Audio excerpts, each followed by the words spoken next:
السلام عليكم ورحمة الله وبركاته. ودنا يتكبراتشو مسلم وندموچنا እህቶቼ እንደምን ሰነበታችሁ? አልহামዱሊላህ እኔ ደህና ነኝ። ዛሬ አላህ ፍቃዱ ከሆነ ስለ ዙልሂጃ ወር በውስጡ ስለሚሰራው መልካም ስራ አንዳንድ ነጥቦችን ለማስታወስ ነው። ጌታችን አምላካችን አላህ ወዘክር فإن الذكرى تنفع المؤمنين አስታውስ ያንተ ማስታወስ ሙእሚኖችን ይጠቅማል ባለው መሰረት በዛ ዙሪያ እንተዋወሳለን። ዙልሂጃ ማለት በእስልምና ወር አቆጣጠር 12ኛ ወር ነው። ከአመቱ ወራቶች የመጨረሻው ወር ነው። በዚህ ወር ውስጥ ስለሚሰሩ አንዳንድ መልካም ስራዎች ጥቆማ ከመስጠቴ በፊት የወሩን ፈዳኢል በተወሰነ መልኩ መናገር ፈልጋለሁ። ይሄ ወር ብዙ ፈዳኢሎች ወይም ትሩፋቶች አሉት። ከሌሎች ወራቶች ለየት የሚያደርገው የራሱ መለያዎች አሉት። ከዛ ውስጥ አንደኛው የወሩ የመጀመሪያዎቹ 10 ቀናቶች አላህ የማለባቸው ቀናት መሆናቸው ነው። ታላቁ ጌታችን አላህ ግምት በሚሰጠው ታላቅ በሆነ ነገር እንጂ አይምልምና በእነዚህ 10 ቀናት መማሉ የወሩን ክብር ይገልጽልናል ማለት ነው። አላህ በሱረቱል ፈጅር ላይ እንደተናገረው ወልፈጅሪ በፈጅር እምላለሁ ይላል፣ በማንኛውም ንጋት ማለት ነው። ወለያሊን ዓሽር ከዛም ቀጥሎ ምን ይላል? በአስርቱ ሌሊቶች እምላለሁ ይላል። እነዚህ 10 ሌሊት የተባሉት የዙልሂጃ የመጀመሪያዎቹ 10 ቀናት መሆናቸው ጅምሁሩል ሙፈሲሪን የተስማሙበት ጉዳይ ነው። የቅዱስ ቁርአን ተንታኞች አላህ የማለባቸው መሆኑ ግምት የሚሰጠው መሆኑን ያሳያል። ሌላው ከህግ በኩል የተሟላ አንቀጽ በመውረድ ዲኑ ሙሉ የሆነበት በዚህ ወር ላይ ነው። ነብያችን አለይሂ ሰላቱ ወሰላም በሐጀቱል ወዳዕ የመሰናበቻ ሐጅ በ12ኛው ወር በዙልሂጃ በ9ኛው ቀን በዕለተ ጁሙዓ አረፋ ተራራ ላይ ሆነው ጌታችን አምላካችን አላህ አልየውመ አክመልቱ ለኩም ዲነኩም ዛሬ ሃይማኖታችሁን ለእናንተ ሞላሁላችሁ፣ ወአትመምቱ ዐለይኩም ኒዕመቲ ጸጋዬንም በእናንተ ላይ ፈጸምኩኝ፣ ወረዲቱ ለኩሙል ኢስላመ ዲና የእስልምናን ሃይማኖትም ለእናንተ ወደድኩላችሁ በማለት ከህግ በኩል ዲኑ የተሟላ መመሪያ የወረደበት ቀን ይህ ቀን በመሆኑ ይህ ቀን ደግሞ በዙልሂጃ 9 ላይ መሆኑ የወሩን ክብር ለየት ባለ መልኩ ይገልጻል ማለት ነው። እንደገና ደግሞ አረፋ የሚባለው ቀን በራሱ የተለየ ነው። በዛ ቀን የሚጾም ጾም የ2 ዓመት ኃጢአትን ያሳብሳልና ማለት ነው። እና በእነዚህ 3 ምክንያቶች ብቻ ሌሎችን ሳንደረድር ወሩ የተከበረ ወር መሆኑን መግለጽ እንችላለን። ይሄ የመጀመሪያው ነጥቤ ነው። ሁለተኛው ነጥብ በእነዚህ 10 ቀናት ውስጥ ምን እንስራ ነው ዋናው ቁም ነገሩ። ለዚህ ለመልካም ስራ ሊያነሳሳን የሚችል አንድ ሐዲስ አለ። ከአብዱላህ ኢብኑ አባስ ረዲየላሁ ዐንሁማ እንደተላለፈው ረሱላችን ሰለላሁ ዐለይሂ ወሰለም ምን ይላሉ? ማ ሚን አያሚን አልዓመሉ ሷሊሑ ፊሂነ አሐቡ ኢለላህ ሚን ሃዚሂል አያሚል ዐሽር ይላሉ። ከነዚህ ከዙልሂጃ 10 ቀናቶች በበለጠ መልኩ መልካም ስራ አላህ ዘንድ የበለጠ የተወደደበት የለም ይላሉ። በማንኛውም ቀን በማንኛውም ሰዓት በማንኛውም ሁኔታ ላይ ሆነን የምንሰራው መልካም ስራ አላህ ዘንድ የተወደደ ነው። በተለይ ደግሞ በእነዚህ 10 ቀናት ላይ የሚወደደውን ያህል ምንም የተወደደ ነገር የለም በማለት የአላህ መልእክተኛ ሲናገሩ ሰሃባዎች ረዲየላሁ ዐንሁም ምን አሉ?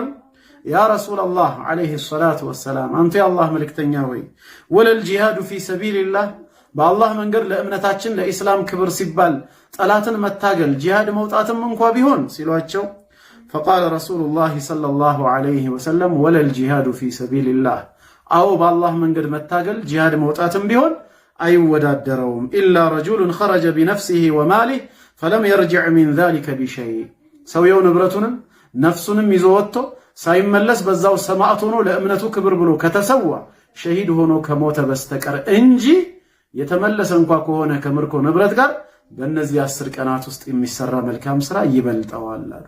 ጉዳዩ ያ ከሆነ ታዲያ እኛም ሊያመልጠን አይገባም። አላህ በህይወት በጤና ካቆየን አላህ በሰላም ያቆየን። ያው እንግዲህ እንዳቆጣጠር የፊታችን ሐሙስ 29ኛው ቀን ይሆናል ማለት ነው ዙልቂዕዳ።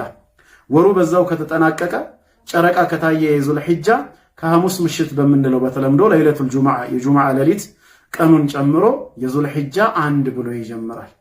ጁሙዓ 1 ይሆናል ማለት ነው። ወሩ በ29 ካላለቀና ዙልቂዕዳ 30 የሚሞላ ከሆነ ጁሙዓ 30 ይሆንና ቅዳሜ 1 ብሎ ይጀምራል። ስለዚህ አላኩል ሐል የዙልሂጃ ወር ከመቼ ጀምሮ ይገባል ማለት ነው? ከጁሙዓ ወይንም ከቅዳሜ ይጀምራል ማለት ነው። ታዲያ በእነዚህ 10 ቀናት የሚሰራ መልካም ስራ ከዱንያ ቀናቶች ሁሉ በላጭ ከተባለ ራሳችንን ልናዘጋጅ ይገባናል። ምን መስራት አለብን? በሌላ ሐዲስ መልእክተኛው ምንድነው ያሉት? እዚሁ ላይ ኢማሙ አህመድ በሙስነዳቸው እንደዘገቡት ከአብዱላህ ኢብኑ ዑመር ረዲየላሁ ዐንሁማ እንደተላለፈው መልእክተኛው ምን አሉ? ማ ሚን አያሚን አዕዘሙ ዐንደላህ አላህ ዘንድ በጣም ታላቅ የሆነ ቀን የለም፣ ወላ አሐቡ ኢለይህ ወይም እሱ ዘንድ የተወደደም የለም፣ ሚነል ዐመሊ ፊሂነ በእነዚህ 10 ቀናት ውስጥ ከሚሰራ መልካም ስራ የበለጠ ሆኖ አሉ። ሚን ሃዚሂል አያሚል ዐሽር የዙል ሒጃ 10 ቀናቶች። ስለዚህ ፈአክሲሩ ፊሂነ ሚነ ተህሊል ወተክቢር ወተሕሚድ በውስጣቸው ተህሊል ላኢላሃ ኢለላህ ማለትን፣ ተክቢር አላሁ አክበር ማለትን፣ ተሕሚድ አልሐምዱሊላህ ማለትን ፈአክሲሩ አብዙ አሉ። አንዱ ከሚሰራው መልካም ስራ ዚክርን ማብዛት ነው። ሱብሓነላህ ወልሐምዱሊላህ ወላ ኢላሃ ኢለላህ ወላሁ አክበር ሚለውን ያለምንም ቁጥር ገደብ ደጋግሞ ማብዛት። ሱብሓነላህ ማለት አላህ ከጎዶሎ ባህሪያት ሁሉ የጠራ ነው፣ ፍጹም ምሉእነት የሱ ባህሪ መገለጫ ነው ማለት ነው። ከሱ ውጭ ያለው ፍጥረት ሁሉ ጎዶሎ ነውና። ወልሐምዱሊላህ ማለት ፍጹም ምስጋና የሚገባው ለጌታ አላህ ነው፣ ለባሮቹ ተቆጥሮ የማያልቅ ጸጋን በመስጠቱ እሱም በባህሪያቱና በስራዎቹ እንከን አልባ ምሉእ በመሆኑ ምስጋና የሚገባው ለሱ ነው። ወላ ኢላሃ ኢላላህ ማለት ደግሞ ከሱ በስተቀር በእውነት የሚመለክ ሌላ አምላክ የለም ነው። እውነተኛ አምላክ እሱ ነው። እውነተኛ አምልኮ ለእርሱ ብቻ ነው የሚገባው። ወላሁ አክበር ማለት አላህ ከሁሉ በላይ ታላቅ ነው። ሁሉም ታናሽና አናሳ ነው፣ እሱ ብቻ ነው ከሁሉ በላይ ታላቅ። እነዚህን ዚክሮች ወይም ውዳሴዎች በብዛት ደጋግማችሁ አውሱ ብለዋል። አንደኛ ዚክር ላይ ልንጎብዝ ይገባል። ዚክር ሲባል ሙጥለቅና ሙቀየድ አለ። ሙጥለቁ ወሩ ከገባበት ጊዜ ጀምሮ አጠቃላይ የሚባል ነው በ10 ቀናቶች በሰዓትም በቦታም ሳይገደብ። ሙቀየድ የሚባል የተገደበው ደግሞ ከሰላት በኋላ የሚባል አለ። እሱ መቼ ነው? የውሙ ዓረፋ የ9ኛው ቀን ላይ ፈጅር ከተሰገደ በኋላ እስከ አያሙ ተሽሪቅ መጠናቀቂያ እስከ 13ኛው ቀን ድረስ ለ5 ቀናት የሚቆይ 9ኛ፣ 10ኛ፣ 11፣ 12 እና የመጨረሻው 13ኛ ዓስር ሰላት ድረስ የሚባለው ሙቀየድ በፈርድ ሰላት በኋላ የተገደበው ነው። ሙጥለቁ ወሩ ከገባበት ጊዜ ጀምሮ የሚባል ነው። ያ የዚክር አይነት ምንድነው? አላሁ አክበር አላሁ አክበር አላሁ አክበር ላኢላሃ ኢላላህ ወላሁ አክበር አላሁ አክበር ወሊላሂል ሐምድ ማለት ነው። ይሄንን ዚክር በ10 ቀናቶች ውስጥ ሰዓትም ቦታም ሳይገድበን አላህ በወፈቀንና ባገዘን መሰረት ይሄንን እንላለን። አንዱ ይሄ መልካም ስራ ሊያመልጠን አይገባም። ገንዘብ አይጠይቅ፣ የተራዘመ ወቅት አይጠይቅ፣ ጉልበት አይጠይቅ። ከልብ መዘጋጀትና አላህን ማወደስ ብቻ ነው የሚጠይቀው ነው። ሌላስ ጾምም እንደዚሁ። በተለይ ብዙ ጊዜ ጾም መቼ ነው የሚጀመረው እያሉ ይጠይቃሉ። ያው ኦሬዲ ሐዲሱ የሚለው መልካም ስራ ነው ያለው፣ ጾም አላለም። ጾም ከመልካም ስራዎች አንዱ ስለሆነ ነው። ስለዚህ አላህ የወፈቀው ሰው 8ቱን ቀን በተከታታይ መጾም ይችላል። ከዙልሂጃ 1 እስከ ዙልሂጃ 8 ድረስ። ያው ዙልሂጃ 9 ወይም የውሙ ዓረፋ ለብቻው ራሱ ሐዲስ የመጣበት ነው፣ የ2 ዓመት ኃጢአትን የሚያስምር መሆኑ ማለት ነው። ስለዚህ አንድ ሰው ጾም ላከታተል ካለ ወሩ ከገባበት ከቀን 1 ዙልሂጃ 1 ጀምሮ ጁምዓ ወይ ቅዳሜ ብያቸዋለሁ ዙልሂጃ 8 ድረስ በጾምም ሊያከታተል ይችላል። ዚክርንም ይጨምራል። ሌላስ ምን እንስራ ቢባል ዱዓ በራሱ ትልቅ ዒባዳ ነው። መቼም ኡማው ያለበትን ችግር እናውቃለን። በተለይ ዓለም ላይ በፍልስጤም በመሳሰሉ ለሚገኙ ወንድሞቻችን ጌታ አላህ ነስሩን እንዲያቀርብላቸው ድልም በጠላቶቻቸው ላይ እንዲያቀዳጃቸው እኛንም ካለንበት የኢማን አዘቅት ውድቀት ከመሳሰለው ነገር እንዲያወጣን ለነፍስያችንም ለቤተሰቦቻችንም ለኡማውን ጭምር ነይተን በዱዓ ላይ መበርታት ይኖርብናል ማለት ነው። ተውበትና ኢስቲግፋርም ቋሚ ስራችን ይሁን። ኃጢአተኞች ነን፣ ወንጀለኞች ነን። መልካም ስራችን እየቀነሰ ኃጢአታችን እየበዛ ስለመጣ ተውበትና ኢስቲግፋር ማድረግ በመጸጸት ወደ አላህ መመለስና እስከዛሬ ላጠፋናቸው ጥፋቶች የጌታ አላህን ይቅርታ በመከጀል በደንብ ልንበረታታ ይገባል ማለት ነው። ሌሎችም መልካም ስራዎች አሉ ነው። ይሄ ሁለተኛው ነጥቤ ነው እንግዲህ ላስታውሳችሁ የፈለኩት። ሶስተኛው ነጥብ ደግሞ ኡድሁያን በተመለከተ ይሆናል። የኡድሁያን እርድ መፈጸም የፈለገ ሰው ከነየተ ምንድነው ሊጠነቀቃቸው የሚገባቸው የሚባለው ነገር አለ። መጀመሪያ የኡድሁያን እርድ የነየተ ማለት ቢላን በእጁ ይዞ እንስሳውን የሚያርድ ማለት እንዳልሆነ እንድታውቁ ፈልጋለሁ። ወጪውን የሸፈነ አካል ነው ነየተ የሚባለው። ወጪውን የሸፈነው አካል ቀጥታ በእጁ ሊያርድም ይችላል ወይም ደግሞ በአራጆች ሊያሳርድ ይችላል። ግን ሁክሙ ሃይማኖታዊ ብይኑ ማንን ይመለከታል?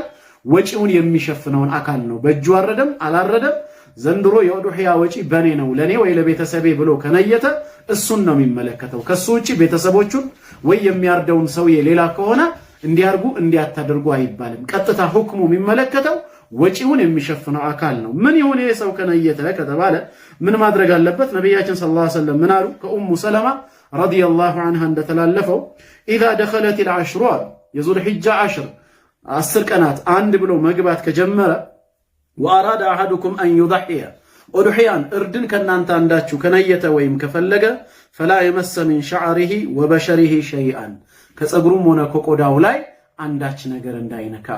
ዛሬ ሐሙስ ማታ ቢሆን ለምሳሌ 29ኙ ቢጠናቀቅ ከሐሙስ መግሪብ በኋላ ከጥፍሩም ከቆዳውም ከፀጉሩም ምንም ነገር እንዳይነካ።